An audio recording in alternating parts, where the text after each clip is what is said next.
et à tous et bienvenue dans ce nouveau tutoriel Photoshop CC dans lequel aujourd'hui nous allons venir parler de Match Color. Il existe de nombreuses possibilités de venir mélanger et fusionner des couleurs et des photos dans Photoshop. Il existe surtout une option qui s'appelle correspondance de la couleur, à ne pas confondre avec correspondance de couleur, qui permet de venir s'inspirer de différentes photos, des différents onglets et des différents calques présents dans votre logiciel pour venir matcher les colors. Je vais venir ici dans ce tutoriel vous expliquer comment cela fonctionne. Avant toute chose, il faut savoir que cette vidéo est un extrait de ma formation complète sur les fusions d'images dans Photoshop. Si vous avez des questions, je serai bien sûr disponible en section commentaires et vous pouvez retrouver la formation complète avec le lien dans la description. Si jamais la vidéo vous a plu, vous a permis de découvrir une nouvelle technique, ou si vous avez d'autres façons de travailler qui ne sont pas celle-là, mais que vous souhaitez en parler, je suis disponible aussi pour discuter dans les commentaires. Je réponds en général en 1 heure. Si la vidéo vous a plu, un petit abonnement, un petit partage, bref tout ce qu'il faut pour faire vivre la chaîne. C'est grâce à vous qu'elle continue de se développer, et je vous en remercie. On va maintenant pouvoir attaquer la petite astuce dans la suite du tutoriel. Attaquons donc notre première façon de venir fusionner les couleurs dans deux photos différentes, venir les matcher. Alors, comme je le disais en introduction, il y a plusieurs techniques qui permettent de réaliser cela, dont une qui est déjà préenregistrée dans Photoshop. Pour ça, ici, je vais venir chercher une photo d'un personnage, qui est celui-ci. Je vais venir le détourer très rapidement, hein. Vous voyez, là, je viens venir le sélectionner avec mon outil de sélection rapide.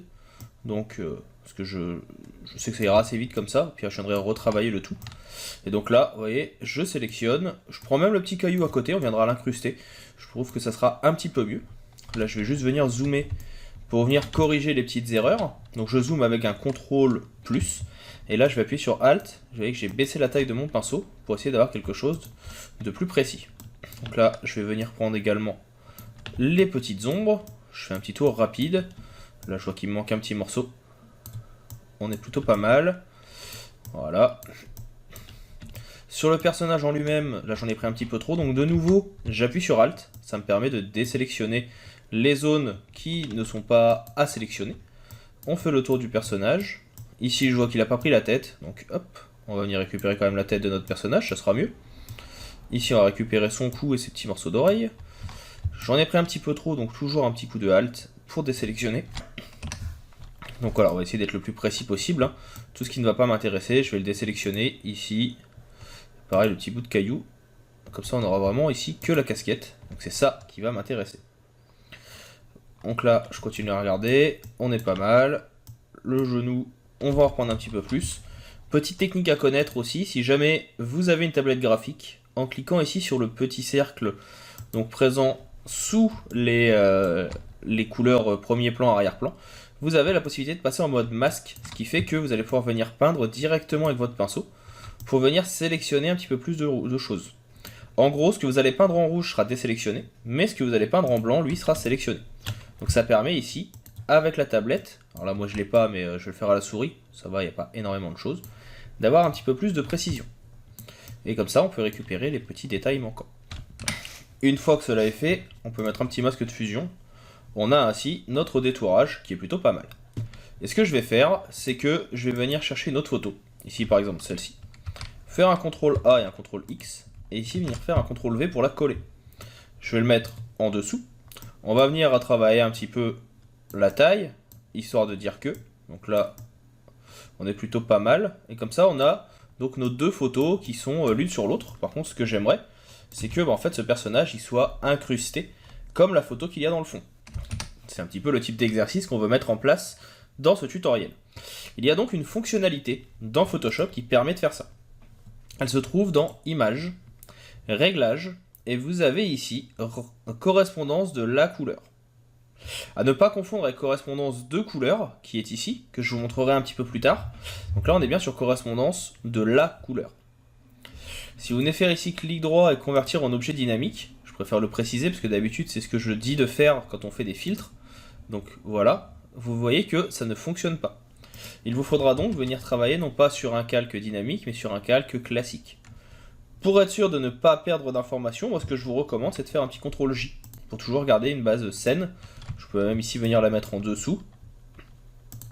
Je vais faire un petit CTRL G, on va l'appeler base. Et on peut même venir cacher le calque. Donc comme ça au moins on a ce qu'il faut ici, on a notre photo de base. Donc je reviens sur cette photo, image réglage, et on a donc correspondance de la couleur.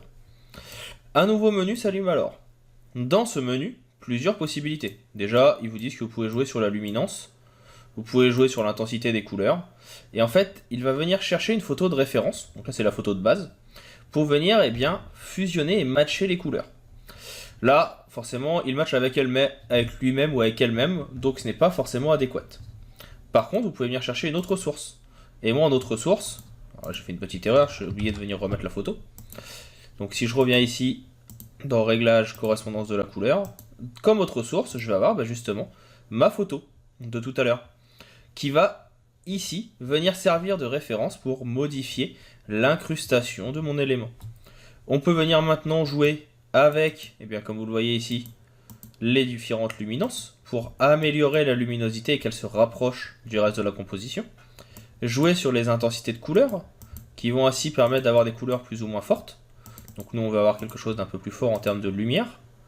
Et on va jouer sur le fondu qui va permettre d'avoir soit votre photo d'origine, donc sans avoir ce type de fondu, soit au contraire ici quelque chose qui va se rapprocher des couleurs de base pour fondre celle-ci. Et donc là, vous voyez que ça permet donc de venir modifier l'ambiance colorimétrique de votre photo. Ce que vous pouvez faire aussi, donc en plus, c'est venir par exemple ici sur 100, revenir sur ce que vous voulez, ou aller chercher d'autres styles de photos. Là, j'ai d'autres styles de photos que j'avais enregistrés. Donc là, il y a celle qu'on est en train de travailler. Sur celle qu'on est en train de travailler, vous pouvez directement venir chercher la photo que vous voulez utiliser comme référence. Donc là, ça ne serait pas calque 0 copie, qui est comme vous le voyez notre premier calque, ça serait calque 1. Et donc là on lui dit, tu prends comme référence calque 1, et donc il va prendre le calque d'arrière-plan. Et ainsi on va matcher directement les photos entre elles. Donc ça peut être intéressant. Je vais vous montrer comment ça peut l'être encore plus. Ici vous avez également la possibilité de venir charger des statistiques. Alors je ne connais pas forcément ce que ça veut dire, mais à mon avis c'est tout ce qui va toucher aux paramètres que vous avez réalisés. Et donc là ce que je voulais vous montrer, je reviens en arrière avec un CTRL Z, c'est que je peux très bien aller chercher une autre photo, par exemple celle-ci. Pareil, on va venir la coller ici sous notre personnage. On va venir juste l'ajouter, comme s'il regardait de l'autre côté.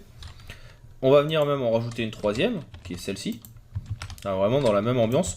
On les réutilisera avec les autres exercices. Mais vous voyez donc tout de suite que on va pouvoir venir donc choisir la photo. Je me remets en haut. Et là, je peux venir faire donc image réglage, remplacement de couleur. Correspondance de la couleur, si je clique trop vite ça marche moins bien. Et donc je lui dis de venir sur Joshua, c'est bien le nom de notre onglet, et je veux qu'il matche avec Calque 3. Et donc là il va essayer d'adapter la lumière. Le fondu ici va être un petit peu trop important, donc on va mettre un fondu un peu moins fort, par contre on va peut-être avoir une luminosité un peu plus intéressante. Et donc là ça va permettre de matcher les styles de lumière, les styles de couleur beaucoup plus simples. Vous pouvez aussi cocher neutraliser, qui va permettre de venir supprimer certaines teintes qui sont un petit peu trop fortes. Donc là on voit, ça va faire quelque chose tout de suite qui va être beaucoup plus intéressant. On va jouer sur le fondu, et là on a une incrustation qui va être assez qualitative. Et sinon, on peut aussi se mettre sur Calque 2. Donc Calque 2, il va prendre le fond gris, donc qui est celui-ci. Et si maintenant je clique ici sur OK, j'ai juste à venir cacher, et on voit qu'il a adapté automatiquement au reste de la composition. Donc ça, pour faire du photomontage, c'est assez utile et c'est assez rapide. C'est la version basique proposée directement par Adobe et par le logiciel, mais il existe donc d'autres façons. Ces autres techniques, je vous invite maintenant à les découvrir dans la prochaine vidéo.